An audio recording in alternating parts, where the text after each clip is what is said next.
is Daily Blast Live. We're talking about what you're talking about. Real, honest, entertaining, live. DBL starts right now. 3, 2. Welcome to DBL. It's Monday, June 28th. I'm Lindsay in for Tori here with Al and Erica. What's up, guys? Hey. So we have to start with some serious news. We're talking about Derek Chauvin trial. After 2 months, we finally have the fate for the man responsible for George Floyd's murder. On Friday, Derek Chauvin was sentenced to 22.5 years in prison. It's more than the state's minimum guidelines, but not even close to the 40-year max he could have faced. Now, George Floyd's daughter gave a victim impact statement. Here's some of what she said. If you could say anything to your daddy right now, what would it be? It would be, I miss you and I love you. We used to have dinner meals every single night before we went to bed. My daddy always used to help me brush my teeth. Wow. For the first time, we are also hearing from Derek Chauvin himself, who offered his condolences. Let's take a look at that. At this time, due to some additional legal matters at hand, I'm not able to give a full formal statement at this time. But very briefly, though, I do want to give my condolences to the Floyd family. There's going to be some other information in the future that would be of interest, and I hope things will give you some some peace of mind. So the sentencing came down on Friday after we taped, and so we wanted to talk about it fully. I want to ask you guys, what do you think about the 22.5 years that he was sentenced, and how did you feel Friday? I know how I felt when you first got the news. There's an array of feelings, especially in the Black community. So how did you guys feel? Well, I wasn't surprised that he didn't get the maximum. That was just, I mean, at this point, it's such an anomaly to have a former law enforcement officer held accountable for something like this, for killing an innocent Black man. But it's like, when it comes down to it, when we're looking at 22.5 years, you think of people who have done far less, especially in the Black and brown community, and have had much more higher sentences that didn't include fatalities. So I want to say I was surprised, but I wasn't really surprised. What about you, Al? You know, I saw that, and I thought about the 22.5 years, and I thought to myself, would there have been any amount of time that I would have been okay with? And I don't know if there would have been. I just think this is a tragedy, and just, you know, I know as adults we're supposed to focus on adult things like sentencing and, you know, what this means for the future, but I just thought about his daughter and how many Christmases that she's gonna miss. No Thanksgivings, no birthdays. Like, how many years do you give for that? And, you know, the cavalier nature in which he took her father's life and basically took the life of everybody in that family, because that family will never be the same. So I don't know if 22 years is enough, and I don't know if it matters if it's enough for me. It's about that little girl, and it's about his family being able to move on. So to call it a tragedy would be, I think, to mislabel it, because this was a murder that somebody clearly felt okay doing. So I think if we get to the root of that, we'll get a lot further than talking about years, because I think that's arbitrary at this point. And I think a lot of people were frustrated after knowing that 2/3 of this time has to be served in that state, and then he's eligible for parole. So a lot of people were saying he's going to serve 15 years, and then we're going to be done with that conversation, and that's not enough, like you said, when there are people in jail for drugs longer than that. Right. And so I think, like, I saw first the news, and I was like, okay, 22.5 years, that's a deterrent, because I know Al always talks about it being a deterrent, but at the same time, is it a deterrent when the cameras are on? Because that's the main reason why this trial, I think, was in the favor of the Floyd family versus Derek Chauvin getting no time. We had a camera versus other trials that we've seen in the past. And so I don't know how to feel, you know, if it's 15 years is enough, if that's what he ends up serving, or if he should have got 40, but I know that it almost doubles the minimum in that state. And so it was the first time that we are setting a precedent, but is it a good deterrent? Well, also, we're considering the federal charges as well. That last statement at the end, like, what does that even mean? Right. You know, like, it was it's like you offer condolences for the first time publicly, and then there's like this ominous looming statement after. Like, what are we supposed to be finding out here? Yeah, and Eric, I don't even know if it matters. I think that we're going back and forth about this, but you're exactly right. You hit it on the head in terms of with the camera. And I think that was the scariest thing in terms of, don't forget, we're talking about the sentencing now, but we didn't know if he was going to be convicted. Right. I mean, we didn't have a camera with Freddie Gray. Right. So initially, this was written up as Black man dead on the scene after struggle. Right. So, I mean, how many of these have happened? How many of these will continue to happen?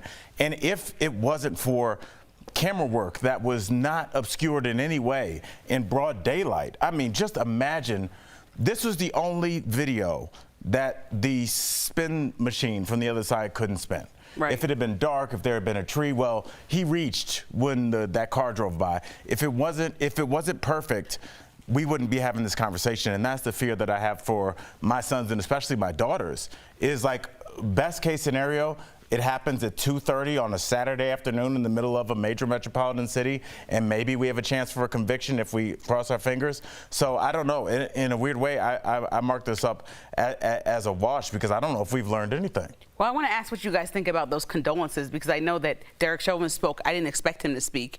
His condolence to me felt very like they were lacking any remorse at all. And then his mother spoke, and I was trying to understand that nuance in having your son go to jail, and she's pleading with the court that they're affecting her life, versus knowing that your son, who she's saying he's not a racist, he doesn't murder people, he's this nice guy. You know, when do you detach from that and say, I saw a video of my son doing this crime?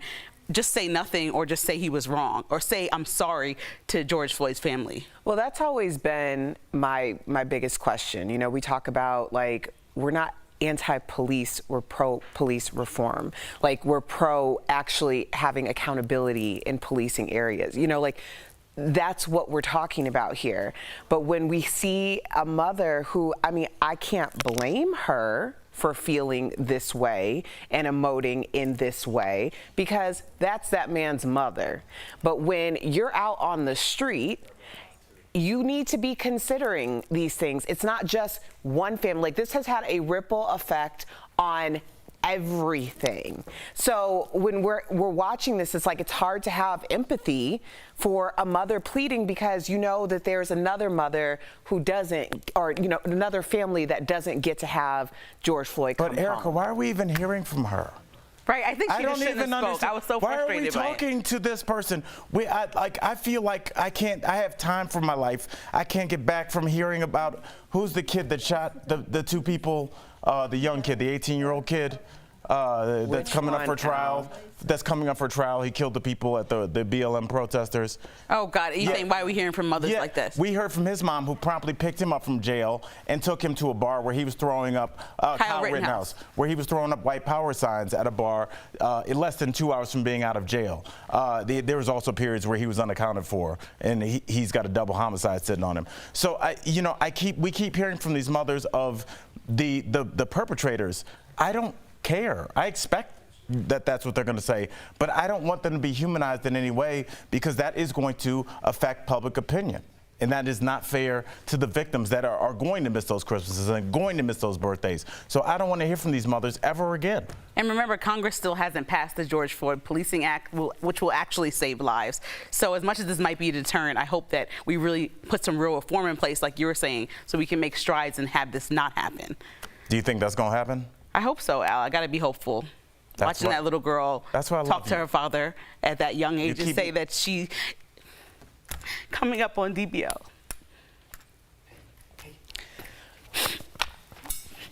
A true crime chronicle involving an unsolved killing spree out of Texas. Are investigators any closer to solving this decades-old crime? And an elementary school introduces a new gender-fluid parenting class. Is this a good idea? Closed captioning provided by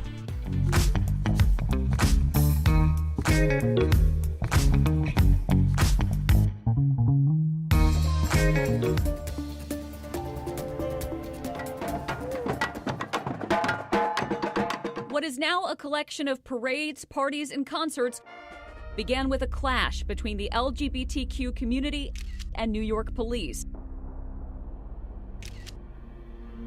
In June 1969, police raided the Stonewall Inn, a popular gay bar in Greenwich Village, claiming the property had violated liquor laws. As police officers began making arrests, those remaining gathered outside. At this point in history, homosexuality was still considered a criminal offense, and it was common for police to raid bars like Stonewall. But this raid led to a nighttime riot. Over the next 6 days, thousands took to the streets in protest. In 1970, on the first anniversary of the police raid at Stonewall, activists organized the Christopher Street Liberation Day March, the start of the city's first Gay Pride Week. Fast forward to 1999, then President Bill Clinton became the first to issue an executive order recognizing June as Pride Month. And that's connecting the dots.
Welcome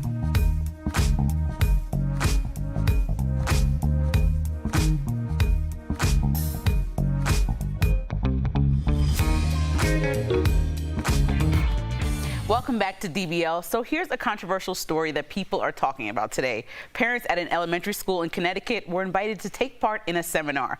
Not just any seminar, it's all about gender identity and sexuality. Here are some of the talking points. Parents learn the definitions for transgender and cisgender. If you don't know, cisgender is someone who identifies as the gender they were assigned at birth. They also learned about presentation, or how someone expresses their gender, which might include their accessories, clothing, and body language. And also gender identity, or someone who is, if they are feminine or masculine, or maybe non-binary. The seminar also encouraged parents to talk with their kids about these things. So what do you guys think? Is it a good idea to teach parents about this, or is elementary too young for them to understand? I think the parents should understand this, but I was reading that it hasn't been confirmed, but the kids were also invited to attend. So I was trying to see where I stand with this conversation, because even though I think we should talk about stuff like critical race theory, at what point in elementary school is it a good time to have parents and kids in the same seminar? Well, I think that it's always a good time to have the parents and the kids in the same seminar, because one, as a parent, you are responsible for shepherding your child through how to navigate this world and understand that there are people of all different walks of life around them. Anytime we talk about, racial discrimination, we're always asked, like, why can't we have the conversation about critical race theory? And we feel like this age is too young for people to learn about critical race theory. However, your classmates who are people of color are already experiencing racism. So when you're talking about gender identity, or any a minority group, really, if you're old enough to experience the discrimination, then the people around you should be old enough to understand what that discrimination is. See, Eric, I'm going to push back on you. I don't think the kids and the parents should be in the same class, and I'll tell you why. Because I think the kids have been in class a lot longer than the parents have.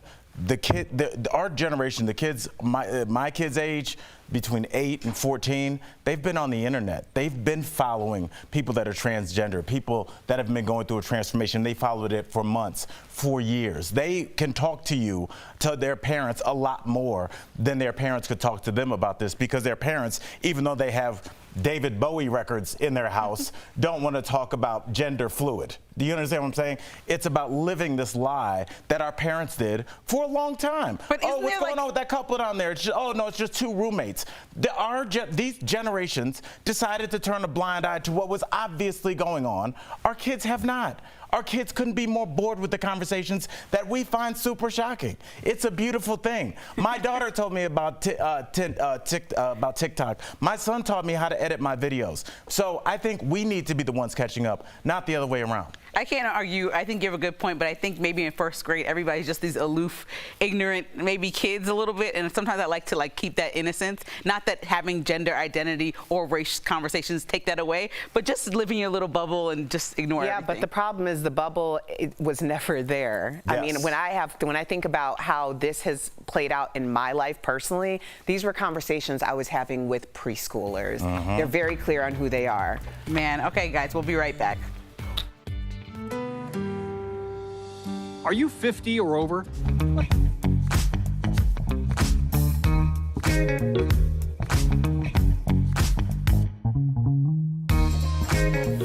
Treatment is called Aduhelm. Alzheimer's News today says it is the first treatment approved for Alzheimer's in nearly 18 years, and the first to not only treat the symptoms, but also slow the disease's progression. But it's not cheap. Treatment would cost $56 grand per year per patient. And because it would work for most of the millions of Americans on Medicare, it could have huge financial implications for that program. In fact, this drug alone could up the Medicare budget by half. We are talking billions of dollars. On the high end, the cost for just this drug would be greater than the entire 2022 budget requested by NASA.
Welcome back to DBL. The Arellano family was brutally murdered in the 1960s. It's the oldest unsolved mass murder in Texas. Decades later, are investigators any closer to cracking the case? Here's today's True Crime Chronicles. You know, we don't have a bad crime that happens here about once every 3 years. But this was the one of the century. It was a horrible crime. Could be just pure evil. It's a crime almost too gruesome to believe. On April 16, 1968, the Arellano family was traveling from Mexico to Texas. The father, Manuel, his wife, Monica, and his sister Rosa were traveling with the couple's 3 children. They were going to San Angelo because they had a newborn in the family. While driving on a remote stretch of Highway 277, they got a flat tire. He didn't have a spare, so somebody picked him up and took him to Sonora. The stranger brought them to a tire shop and then back to their car.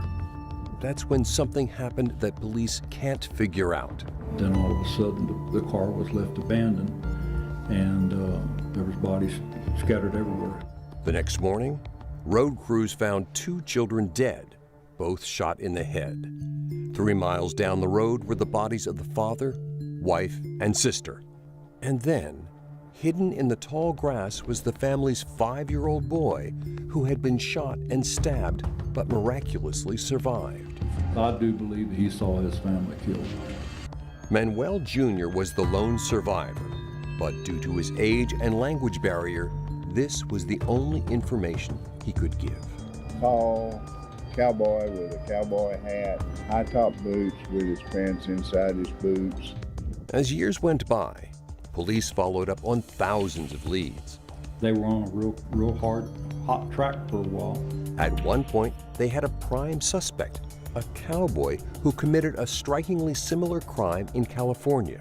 And they went to California and got his DNA. It did not match anything that was in the evidence. They kept finding strong leads, but the evidence wasn't matching up. I really feel that it's contaminated because in 1968, law enforcement didn't handle that type of evidence like we handle it today.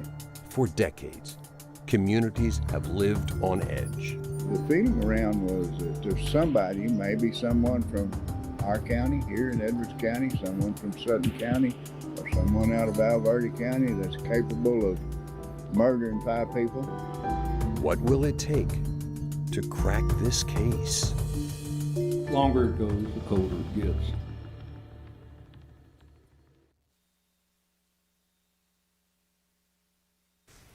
Earlier, Tori and I spoke with the reporter who's been following this case. Take a look. We are joined by KENS 5 reporter Vanessa Croy in San Antonio, Texas. Thanks for being here, Vanessa. This is the oldest unsolved mass murder in Texas. 20 different investigators have tried to crack it. What's the challenge? What's stopping everyone from cracking it? Well, guys, you have to remember in 1968, evidence wasn't collected the same as it is today. So they believe that somehow during the investigation that the investigators at the time, it wasn't that they weren't trying to do a thorough investigation. They just didn't have the resources that we do today. And another barrier that they believe was the interview with the surviving son, which was Manuel Jr. He was only 5 years old. And they believe that there was some kind of language barrier between the investigator's Spanish speaking to the young boy who spoke more of a formal Spanish. And you have to remember as well, this young man had just been shot and stabbed. This is a day or two when he is still recovering in the hospital. In fact, in the reports, the Texas Ranger report said that it was a miracle that he even survived. Wow. I've been wondering this. Does your community still fear that there's a killer out there? Well, the other thing is this is still a very rural community as it was back then. In fact, where this happened along the stretch of Highway 277, you still can't even get any cell service out there. So that explains how rural this is. And the fear that clinched these 3 counties was terrifying for these people. In fact, after we ran the story, I had so many people approach me and say at the time that the Mexican-American families that had to travel that highway never went alone after that because they went in caravans because they were in fear that this was a racially motivated crime. Wow. Now, there is that just one survivor, that little boy, Manuel Jr., who you spoke of, who's grown up without his family. How is he doing today? Do you know?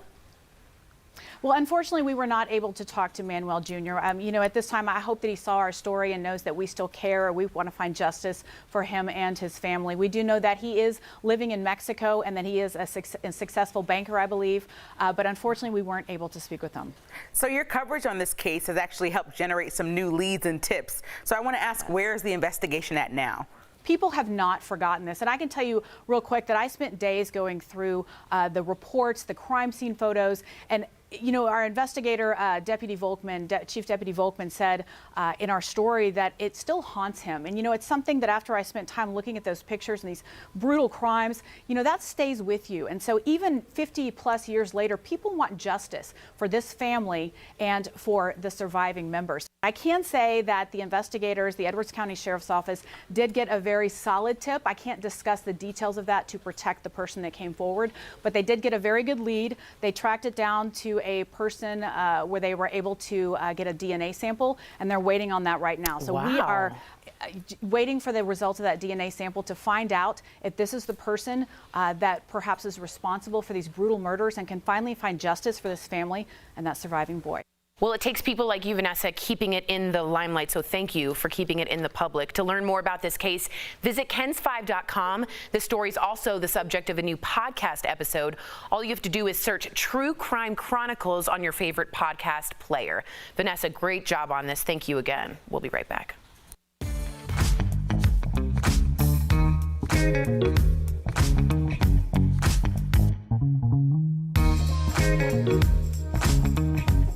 Our experts pointed out it's really simple to look at the numbers and say, well, people just don't want to work. But that is not only oversimplifying a complex issue. In many cases, our experts say it's wrong. According to the Federal Reserve, 9.6 million Americans are out of work. And at the same time, employers have 9.3 million openings. It's led some to say people are unemployed because they just don't want to work.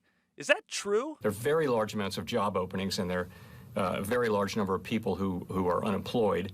And the pace of filling those jobs somehow feels slower than it might be. To figure it out, we went to the experts. Federal Reserve Chairman Jerome Powell, Heidi Shierholz, an economist from the Economic Policy Institute, and Ben Giddist, an economist from the Bipartisan Policy Center. This month, Fed Chief Jerome Powell pointed out the mismatch of unemployed workers and openings has several factors behind it. Number one, the largest group of unemployed workers are back to work. People just getting temporarily laid off. Their businesses said, when we can come back online, we'll bring you right back. And that is what many businesses did. Another factor, fear of the pandemic. 2.8 million people say they are not working because they remain afraid of COVID-19, of getting it and spreading it. Each of our experts explained what's left over are unemployed workers looking at new jobs. And it's not as simple as just taking the first job available. So it takes time for people to develop new skills, to search and find a new job that's appropriate for them. And one factor all of our experts pointed to is people who had to leave the workforce because of childcare issues. Daycares are still largely shut, so even if people want to work, they don't have anyone to look after their kids. Now, another factor people point to is those extra pandemic unemployment benefits. But don't forget, they're either going away or already gone. A dozen states have already ended those, and 14 more will do that by the end of July. But like our experts say, all of these factors play into the larger employment issues. It's never as simple as people don't want to work.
Welcome back to DBL. We love sharing your comments. Erica, what you got?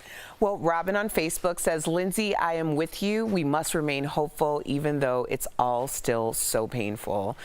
Yeah, you know, it's hard to keep talking about this. We talk about this all the time. It We is. talk about this over and over again, but we have to think that something Your is cheers changing. show that you care, though, and people like me need that. So I appreciate you. Well, I girl. love you guys. DBL is new Love you every too, day. girl. We'll see you guys same place.